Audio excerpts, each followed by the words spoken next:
The Quadcom chairs are already contemplating since last week to move the scheduled Wednesday Quadcom hearing, no? For several reasons. First reason, yung aming if you recall, no, lagi namin sinasabi kapag may mga witnesses, we want them to execute affidavits. Number two, even if they have executed their affidavits, we will have to vet them. No? Meron pong legal team, ina-assist ang Quadcom to interview yung aming mga because marami po ang gustong magsalita. Marami po ang gustong magbigay ng testimonya. Ang aming pong palagay, kailangan aralin namin no? Kung sino ho yung aming iharap dun sa usapin ng EJK, dun sa usapin ng drugs, at syempre dun din sa usapin ng Pogo. Now, because of the several witnesses who wanted to give their testimony before the Quadcom, we decided that we should maybe interview them all first. Tingnan namin, sino ba yung yung mas credible doon? And it will take a lot of time no, para sa amin. So, we decided that before we set this meeting, again, no, kailangan kumpirmado na kung sino yung ating ihaharap. Sino yung mga witnesses na pwedeng magbigay ng kanilang salaysay na ika nga ay may credibility. Kasi gaya nung sinasabi ko sa inyo noon, marami hong gustong tumistigo. In fact, umabot pa kami sa punto na yung isang gustong tumistigo, pagkatapos siya magbigay ng kanyang affidavit, ay umabot kami sa punto na kailangan pa naming ipasuri siya sa psychiatrist, no? Ipasuri siya through a polygraph test sa Camp Crame, no?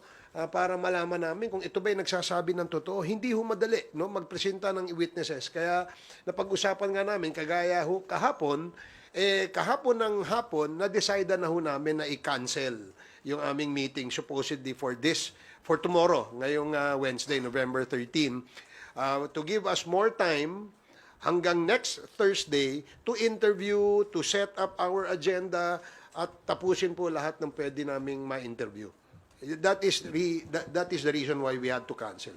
Actually, 2 days ago, nag-decide na kami dyan eh. A week ago pa, pinag-uusapan na natin, Chairman. And then suddenly, kahapon, parang last night, parang nakakita tayo na attend na raw sila. And ang problem natin dyan, we have already notified yung mga resource persons, especially yung mga galing sa Cebu, yung mga victims. And at the same time, meron po kami binibet na galing sa Isabela and I think one also from the north. And suddenly, naka-receive tayo ng mga ganong pronouncement that he will be attending. But of course, hindi pa naman po yun official na galing po sa former president that he will be attending on tomorrow's hearing. Unless and until that we have received any copy from him, then most likely. But it's hard to na makapag-ano na po tayo tomorrow because yung pronouncement and the invitation to other resource persons were already been canceled. Dagdagan ko lang yung sinabi ni Kong Dan. No? Kahapon pa na-cancel na namin yung aming hearing. At 6:30 p.m., the Quadcom chairs have already informed the Secretariat to send out notices to all our members and to all our invited resource persons na hindi po natin matutuloy yung ating hearing ngayong Wednesday, no?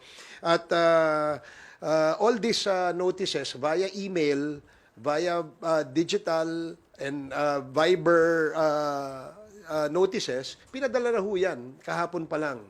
And wala ho kaming wala ho kaming confirmation pa kung sino yung a-attend. Wala naman ho nagsabi sa amin na may a-attend na sa Wednesday because as early as yesterday, we have already sent out cancellation notices. Kaya wala namang nagulat lang kami ngayon na meron palang gustong umattend, no? Welcome naman po 'yan sa atin. Kaya lang na-cancel na po natin, and just to let everybody know that we have already postponed it for November 21st.